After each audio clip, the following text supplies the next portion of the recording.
Hello everyone, this is Asif जियार, your accounting teacher. आज का जो हमारा टॉपिक है दैट इज़ ट्रायल बैलेंस। और इससे पहले हम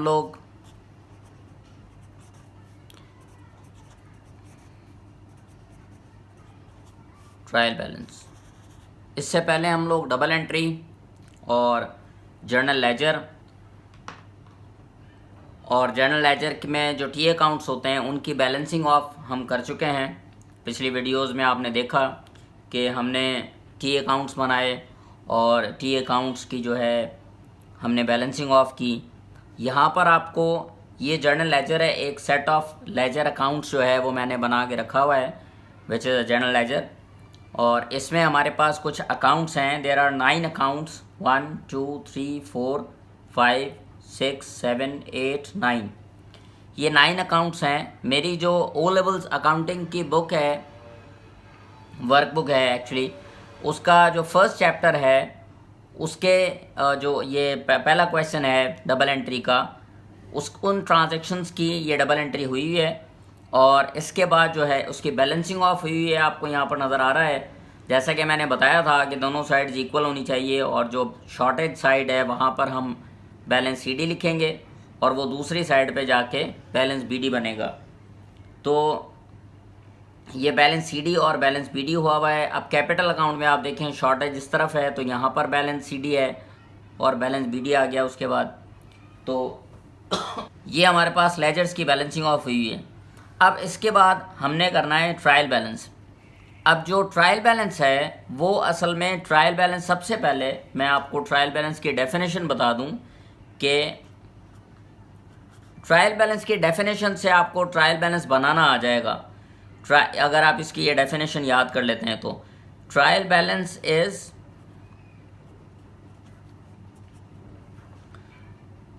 a list of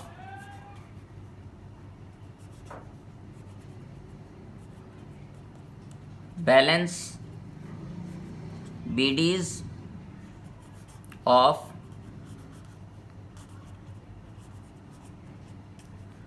all ledger accounts।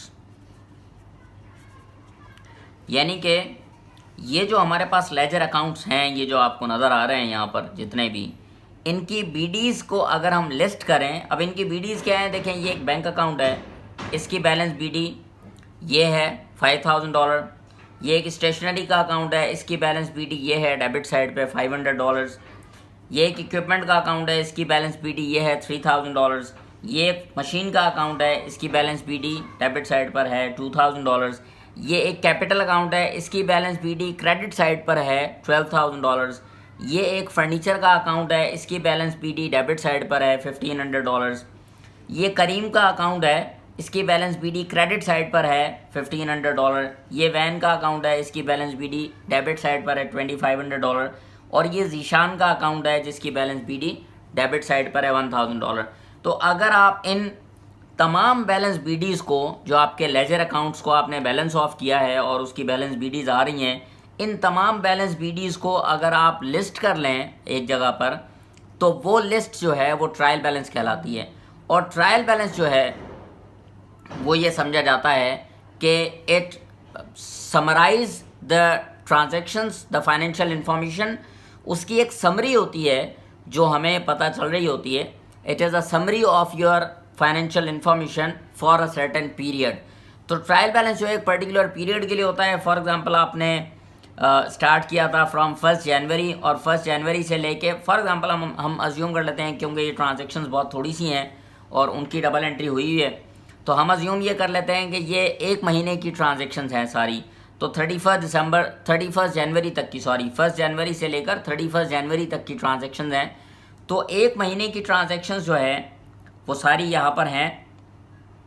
अगर आप इन एक महीने की ट्रांजैक्शंस को जो आपने डबल एंट्री में की है, एक महीने के आखिर में बैलेंस ऑफ करके और उसकी लिस्ट बनाते हैं, तो आपको एक समरी मिल जाएगी, आपको एक लिस्ट मिल जाएगी, आपको एक समरी मिल जाएगी, जिसमें आपको ये पता चलेगा कि आपका बैंक अकाउंट का बैलेंस कितना है, आपका स्टेशनरी का बैलेंस कितना है, आपका इक्विपमेंट का बैलेंस कितना है, आपका मशीन का, कैपिटल, फर्नीचर, करीम, वैन, जीशान मोटर्स या जीशान, जितने भी आपके पास अकाउंट्स होंगे वो कितने अकाउंट्स हैं, उनके क्या क्या बैलेंसेस हैं, वो कौन कौन से अकाउंट्स हैं, ये सब आपको पता चल जाएगा उसमें।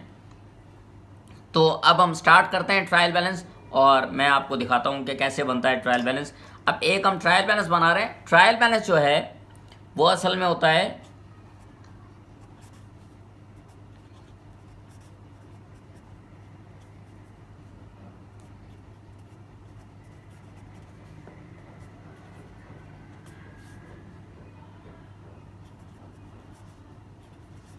एक, जैसा कि मैंने बताया कि एक पर्टिकुलर पीरियड के लिए होता है। तो ये है trial balance for the year ended, for example 31 दिसंबर 2020 का है ये, दिसंबर के महीने का फॉर एग्जांपल हम ट्रायल बैलेंस बना रहे हैं। अच्छा जी, तो ये हमारे पास एक फॉर्मेट है ट्रायल बैलेंस का। Trial balance for the year ended 31 दिसंबर 2020, और उसमें 3 कॉलम्स होते हैं ट्रायल बैलेंस में। एक अकाउंट टाइटल का कॉलम होता है, एक डेबिट कॉलम होता है, और एक क्रेडिट कॉलम होता है। अब जैसा कि आपको पता है, डेफिनेशन में मैंने बताया कि trial balance is the list of balance bidis of all ledger accounts. तो इसका मतलब ये है कि लिस्ट ऑफ बैलेंस बीडीज है, तो बैलेंस बीडी डेबिट साइड पे भी हो सकती है, बैलेंस बीडी क्रेडिट साइड पे भी हो सकती है। वो तो डिपेंड करता है ना, जहाँ पर शॉर्टेज होती है वहाँ हम सीडी लिखते हैं, दूसरी साइड पे वो जाके बीडी बनती है। तो वो डेबिट साइड पे भी हो सकती है और क्रेडिट साइड पे भी हो सकती है। इस वजह से दोनों कॉलम्स होते हैं इसके अंदर, डेबिट कॉलम भी है और क्रेडिट कॉलम भी है। एक अकाउंट के नाम का कॉलम होता है जो कि कहलाता है अकाउंट टाइटल। तो अब अकाउंट का नाम जो है वो यहाँ पर मिसाल के तौर पे, अब ये जैसे पहला अकाउंट है हमारा बैंक, हम इसका नाम लिखेंगे। ये आपने लिखा बैंक, इसकी बैलेंस बीडी कितनी है 5000, और किस तरफ है डेबिट साइड पर, तो हम डेबिट साइड पर लिख देंगे 5000। ये बैंक की बैलेंस बीडी हो गई। तो ये एक अकाउंट हमारा हो गया। उसके बाद अगला अकाउंट है स्टेशनरी का, इसकी बैलेंस बीडी डेबिट साइड पर 500 है, हम यहाँ पर लिखेंगे स्टेशनरी, इसकी बैलेंस बीडी 500 हमने लिख दी डेबिट साइड पर। उसके बाद इक्विपमेंट का अकाउंट है हमारे पास, उसकी बैलेंस बीडी 3000 डेबिट साइड पर है, तो हम ये इक्विपमेंट हमने लिखा और डेबिट साइड पर हमने 3000 लिख दिया। उसके बाद मशीन का अकाउंट है, उसकी डेबिट साइड पे 2000 बैलेंस बीडी है, तो हम यहाँ लिखेंगे मशीन और 2000 लिख देंगे डेबिट साइड पे। उसके बाद हमारे पास कैपिटल का अकाउंट है लेजर में, तो हम लिखेंगे कैपिटल, और इसकी बैलेंस बीडी क्रेडिट साइड पर है 12000, हम यहाँ क्रेडिट साइड पर $12,000 लिखेंगे। उसके बाद हमारे पास फर्नीचर का अकाउंट है, इसकी बैलेंस बीडी डेबिट साइड पर 1500 है, हम यहाँ पर लिखेंगे फर्नीचर और डेबिट साइड पर हम 1500 लिख देंगे। उसके बाद हमारे पास करीम का अकाउंट है, इसकी बैलेंस बीडी क्रेडिट साइड पर 1500 है, हम यहाँ लिखेंगे करीम और क्रेडिट साइड पर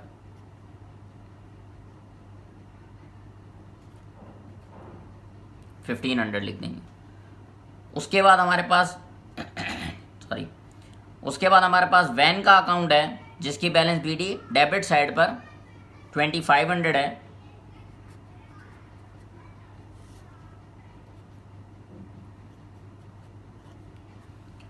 उसके बाद हमारे पास जीशान का अकाउंट है, उसकी बैलेंस बीडी क्रेडिट साइड पर 1000 है, ये हमने लिखा जीशान और हमने क्रेडिट साइड पे लिख दिया 1000। अब हम इसके बाद इसका टोटल करेंगे, यहाँ पर आप लाइन लगाएंगे और यहाँ पर भी आप लाइन लगाएंगे, और टोटल को इंडिकेट करने के लिए मैंने पहले भी बताया कि हमेशा हम डबल लाइन लगाते हैं। और अब इस साइड पर तो हम देखें टोटल करते हैं 12,000, 13, 14, 14,500 आ रहा है।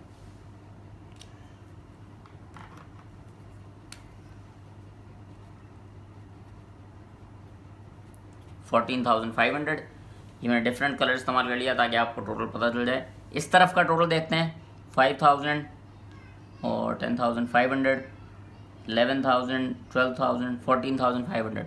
अब देखें इस साइड का टोटल भी 14,500 आ रहा है। तो अगर तो ये टोटल सेम है, आपका डेबिट का टोटल और क्रेडिट का टोटल सेम है, तो इसका मतलब है आपने क्वेश्चन सही अटेम्प्ट किया है, आपने जो ट्रांजैक्शंस रिकॉर्ड किए हैं डबल एंट्री में वो सही किए हैं, आपने बैलेंसिंग ऑफ जो की है वो सही किया है। आप इसके लिए आप ये भी कह सकते हैं और कहा जाता है कि trial balance is an arithmetical check of double entry. यहाँ पर मैं आपको बताता हूँ, trial balance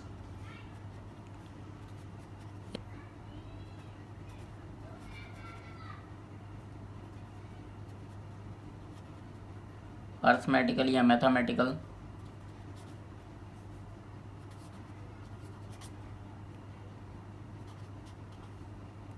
check of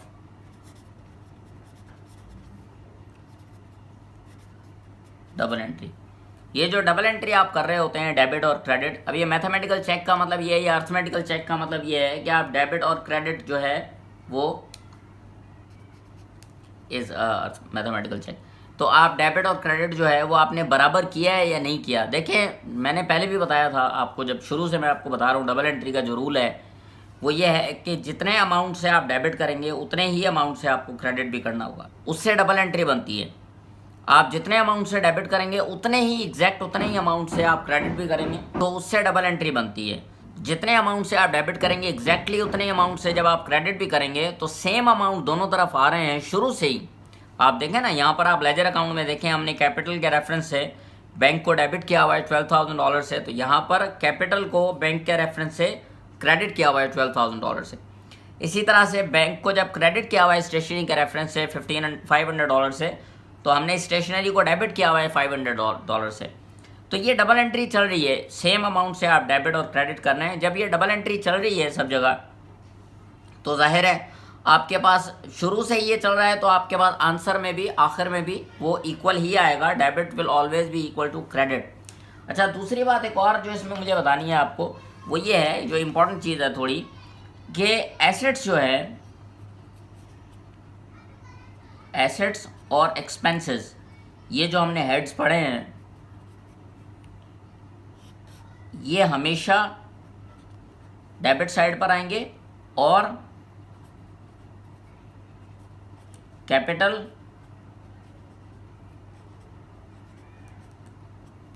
liabilities और रेवेन्यू, ये तीनों हमेशा क्रेडिट साइड पर आएंगे। तो बताने का मकसद ये है कि ये देखें, जो डेबिट साइड पे चीज़ें यहाँ पर नज़र आ रही हैं ना आपको, वो या तो एसेट्स होंगे या एक्सपेंसेस होंगे। कभी कभी ये बात बताने की वजह यह है कि कभी कभी ऐसा सवाल आ जाता है कि लिस्ट ऑफ बैलेंसेस गिवन होती है और कहा जाता है कि जी आप इससे ट्रायल बैलेंस बनाएं। अब लिस्ट ऑफ बैलेंसेस का मतलब ये है कि अमाउंट सारे जो है वो, यहाँ पर तो अकाउंट्स के नाम लिखे हुए होंगे, अमाउंट्स जो है उनके अकाउंट्स के सामने वो एक ही कॉलम में लिस्ट किए हुए होंगे। आपको खुद अलग अलग करके उससे ट्रायल बैलेंस बनाना पड़ेगा। तो ज़रूरी नहीं है कि ऐसे ही लेजर से ही ट्रायल बैलेंस बनाना पड़े, आपको उस लिस्ट से भी ट्रायल बैलेंस बनाना पड़ सकता है। तो उस लिस्ट से जो आपको ट्रायल बैलेंस बनाना पड़ेगा, उसके लिए आपको ये पता होना चाहिए कि एसेट्स और एक्सपेंसेस हमेशा डेबिट साइड पर आते हैं, क्योंकि basic rule of double entry के मुताबिक भी ये दोनों डेबिट होते हैं। क्योंकि ये दोनों डेबिट होते हैं शुरू से ही, तो इस वजह से आखिर तक ये डेबिट पर ही आ रहे होते हैं। कैपिटल, लायबिलिटीज़, रेवेन्यू, ये तीनों चीज़ें क्रेडिट होती हैं शुरू से ही, तो आखिर तक ये क्रेडिट पर ही आ रही होती हैं। तो यहाँ पर अभी तो ये जो ट्रांजेक्शन हैं, these are only related to assets, liabilities and capital. इस ट्रायल बैलेंस में रेवेन्यूज़ और एक्सपेंसेस नहीं है अभी, क्योंकि ये बेसिक का क्वेश्चन है मेरी बुक का, तो इसलिए इसमें वो नहीं है।